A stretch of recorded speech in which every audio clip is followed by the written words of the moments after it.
Hello, I'm Colonel Michael Fitzgerald, Commanding Officer of Marine Corps Logistics Base Albany. It is my honor and pleasure to recognize Black History Month by celebrating the contributions of those who have served right here in Albany, Georgia. Frederick Douglass once said, "If there is no struggle, there is no progress." It is fitting with this year's theme of Black health and wellness that we highlight the history-making achievements of Dr. Willie Adams, the first African-American Mayor of Albany, Georgia. Ladies and gentlemen, it is my honor to present to you Dr. Willie Adams. I grew up in Quincy and working in tobacco. My mother made $3 per day, but she fed two. I have a sister who is 7 years younger than I am. She's an evangelist around Gainesville, Florida, a little town called Chiefland, Florida. So she works on the spiritual side and I worked on the physical side. I was asleep 4 o'clock in the morning. I woke up out of my sleep and I went to the bathroom. And as I was standing there, I don't want to say I heard a voice, but something came to me. It says, "Get my people together." And I kind of was amazed what is going on here, because I like to think that I'm a pretty intelligent person and pretty sane. So I just kind of ignored it, and I went a couple of nights later. I woke up at the same time at 4 o'clock. Naturally, I went to the bathroom. It says, "Run for mayor." So I kind of chuckled to myself. I laughed to myself. I said, "There's just no way." I said, "I have a farm over in Terrell County. I got a brand new truck, and I got a little money in the bank." And then this conversation says, "Why do you think I provided you with that?" And then I began to think, is this what I think it is? I'm a believer, but I never had a visitation of that sort. So I reluctantly started rethinking it, and I went to my friend, George Brown. And as you know, Mr. Brown had been very active in a lot of community things. Mr. Brown and I had a long conversation. And at the end of the conversation, Mr. Brown says, "I'm not going to do it, but I'll support you." And I was provided with all the resources and all the people that I needed. So this is a spiritual type thing. For me, it was. About 44 years I practiced here in Albany. I came to Albany in 1973 from Atlanta. I had finished my residency in OBGYN at Emory in Atlanta. My mother was a single mother. When I was a senior in high school, about 1 month before I graduated, she developed leukemia. And we went to a doctor, and I still remember his name to this day, Dr. Levy.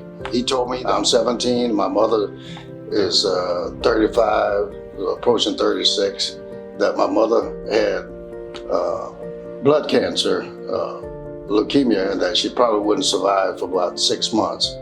And he said, "There's a new medicine that's on the market, but it's too expensive to give to her." And I offered to sell myself in servitude. If he would give her the medicine, I would work for him until it was paid for. And he said he couldn't do it. So at that point, I was normally depressed, knowing that I was going to lose my mother in 6 months, per se. And when my mother was on her deathbed, she called me to her bed and said, "Son, what would you like to be in life?" And I said, "I want to be a physician." As I received my diploma from high school, there was nothing else for me to do. So at 17, I joined the military. And at 17, I was in the artillery and Fort Jackson, South Carolina. And then they sent me to Fort Chaffee, Arkansas. Now, in 1959, Fort Chaffee, Arkansas, up in that area, Fort Smith, the town was Fort Smith. It was not an ideal place to be for people like me. This is not for me. I need to do something different. So the only school I knew anything about at that time was Florida A&M University. So I got an early separation to go to college, which I had not planned to do. But once I got over there on campus, I really enjoyed it. One of the proudest moments of my life was serving the people of this community for the 8 years I was there. With me, it was not all about making history, because I'm sure there were other people who given the right chance, could have served in that position. But things being the way they were not given an opportunity. It's a matter of fact, history is a matter of fact. I don't walk around with my chin up, chest out, saying, I have made history. No, history made me. With the type charter that the city is under, the mayor is just one member of that board. The mayor has one vote. So anything that was accomplished was by the mayor and the commission. During the flood, East Albany was cut off from our side because of the Broad Street Bridge was not safe. And we had to have helicopters come from Fort Benning to fly patients across the river. We had an opportunity to replace that bridge. It was going to cost $13 million, and naturally we didn't have that kind of money. A couple of us went to Atlanta with a commitment of $1.2 million from the city funds. Then all of a sudden we got moved up higher on the list.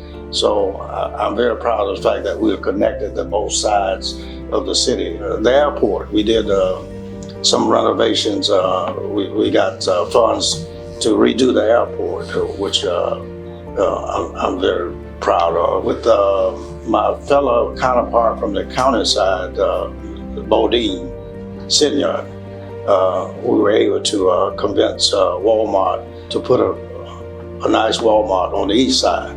And there were some more achievements that I'm very proud of, just to name a few.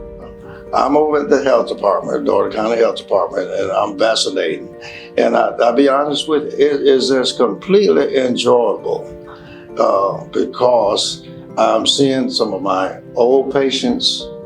I'm seeing grown people that I delivered.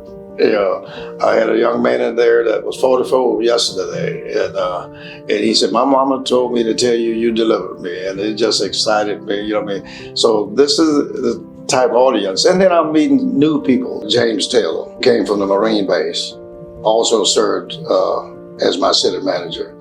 So the military leadership was very important. I really think that's a master plan for all of us. Education, education, and education. And set yourself a goal and stay focused. There's nothing like hard work, no matter what you do. Try to be the best at what you do. It's been an enjoyable ride for me. I have served my country. I have served my family. This community gave me an opportunity to serve this community. Now I've got to place more emphasis on serving my Savior.